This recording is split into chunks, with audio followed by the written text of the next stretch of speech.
Beberapa sorak cemooh terhadap sidang terdengar, dan hati sebagian orang telah begitu tersentuh hingga mereka tak mampu lagi mengabaikan suara hati nurani mereka. 10 orang prajurit meninggalkan pengadilan dengan dalih sakit, namun sesungguhnya mereka dikuasai oleh perasaan mereka. Ketika berjalan melewati tempat di mana Petrus dan Yohanes berdiri, mereka berkata, "Ketenangan Yesus dari Nazaret, di tengah perlakuan yang begitu keji, sungguh di luar batas manusiawi, mampu mencairkan hati baja sekalipun." Yang mengherankan adalah bumi tidak terbuka dan menelan orang-orang lalim seperti para pendakwanya itu. Katakanlah, kemanakah kami harus pergi? Kedua rasul tidak mempercayai kata-kata para prajurit itu dan beranggapan bahwa mereka sekedar mencari cara untuk menyingkapkan identitas mereka. Mungkin juga mereka khawatir kalau-kalau dikenali oleh mereka yang ada di sekitar sana dan dilaporkan sebagai murid Yesus.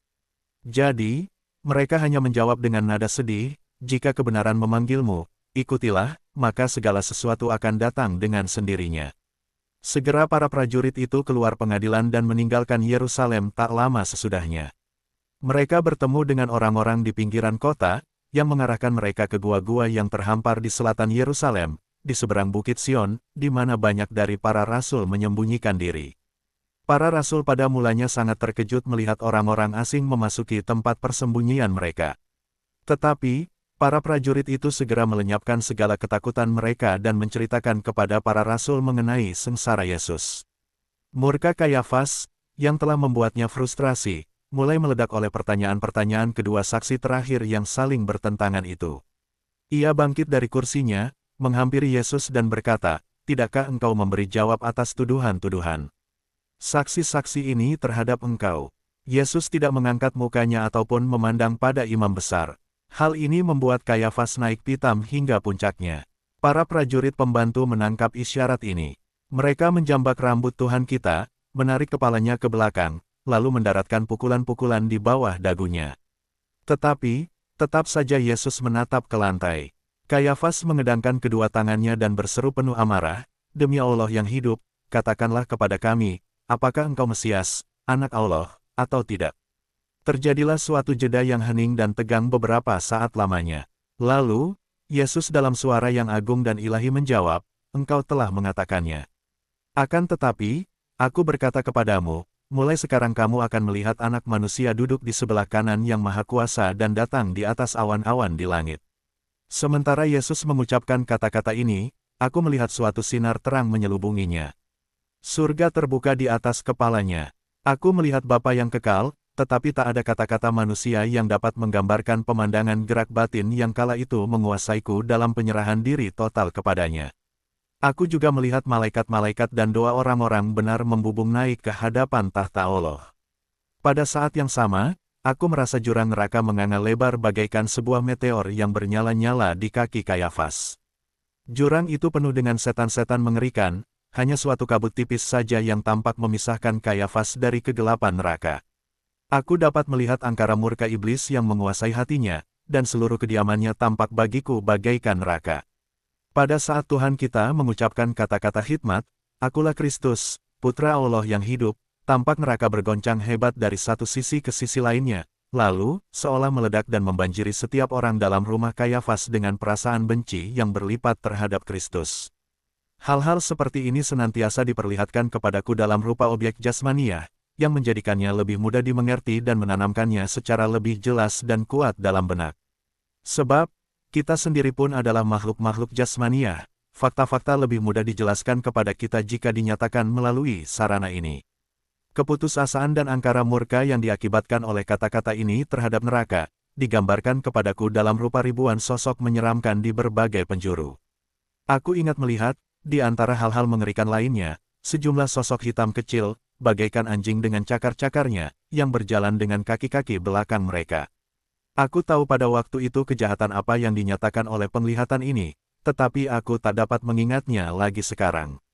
Aku melihat sosok-sosok menjijikkan ini memasuki tubuh sebagian besar mereka yang hadir di sana, atau bertengger di atas kepala atau pundak mereka.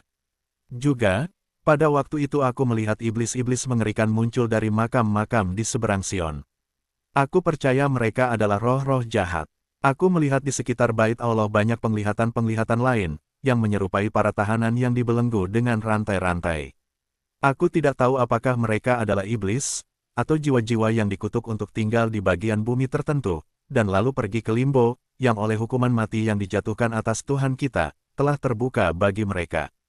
Sungguh sulit menjelaskan fakta-fakta ini, khawatir kalau-kalau menggoncang iman mereka yang tidak memiliki pengertian akan hal-hal demikian. Tetapi, orang-orang yang melihat merasakannya dan hal-hal ini seringkali mengakibatkan bulu kuduk merinding. Aku pikir Yohanes melihat sebagian dari penglihatan-penglihatan ini, sebab aku mendengarnya berbicara tentang hal ini sesudahnya. Semua orang, yang hatinya tidak rusak sama sekali, merasakan kengerian dahsyat atas peristiwa-peristiwa ini. Tetapi, mereka yang keras hati, tak merasakan apa-apa, selain dari meningkatnya kebencian dan murka terhadap Tuhan kita. Kayafas kemudian bangkit berdiri dan, didorong oleh setan, menjumput ujung mantolnya, lalu mengoyakkannya dengan pisau, serta merobekkannya dari ujung ke ujung, seraya berseru dengan suara nyaring, ia menghujat Allah. Untuk apa kita perlu saksi lagi? Sekarang telah kamu dengar hujatnya. Bagaimana pendapat kamu? Semua yang hadir di sana bangkit berdiri dan berseru dengan kejahatan yang mencengangkan, ia harus dihukum mati. Sepanjang peristiwa ngeri ini, para iblis berada dalam puncak kegembiraan.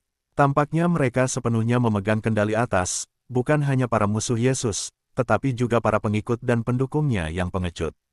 Tampak padaku, kuasa kegelapan memaklumkan kemenangannya atas terang.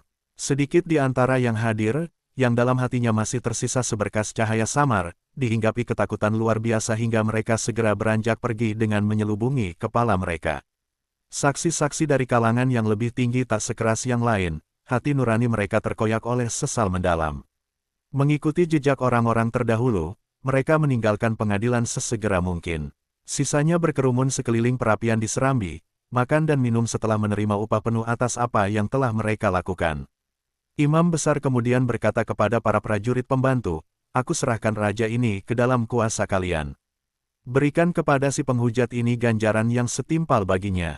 Setelah mengucapkan kata-kata tersebut, ia mengundurkan diri bersama para anggota sidang ke dalam ruangan bundar di belakang ruangan pengadilan, yang tak terlihat dari Serambi. Di tengah duka cita pahit yang meliputi hati Yohanes, pikirannya melayang kepada Bunda Yesus. Ia khawatir kalau-kalau berita ngeri hukuman mati atas diri putranya disampaikan kepadanya dengan tiba-tiba, atau bahkan mungkin para musuh menyampaikannya dengan cara yang keji tanpa perasaan. Sebab itu, ia menatap Yesus dan berkata dengan suara lirih, Tuhan, Engkau tahu mengapa aku meninggalkanmu. Pergilah. Ia bergegas mencari santa perawan, sebab ia diutus oleh Yesus sendiri. Petrus dikuasai oleh perasaan cemas dan duka, yang menyatu dalam tubuhnya yang penat letih, membuatnya menggigil. Sebab itu, sementara dinginnya fajar mulai merayap, ia pergi ke perapian di mana banyak orang berdiam menghangatkan diri. Sedapat mungkin ia menyembunyikan kesedihan hatinya dari hadapan mereka, sebab ia tak dapat memutuskan untuk pulang dan meninggalkan gurunya terkasih seorang diri. Sumber, The Dolorous Passion of Our Lord Jesus Christ from the Meditations of Anne Catherine Emery. Diperkenankan mengutip menyebarluaskan artikel di atas dengan mencantumkan, diterjemahkan oleh Yesaya, www.indosel.net/Yesaya.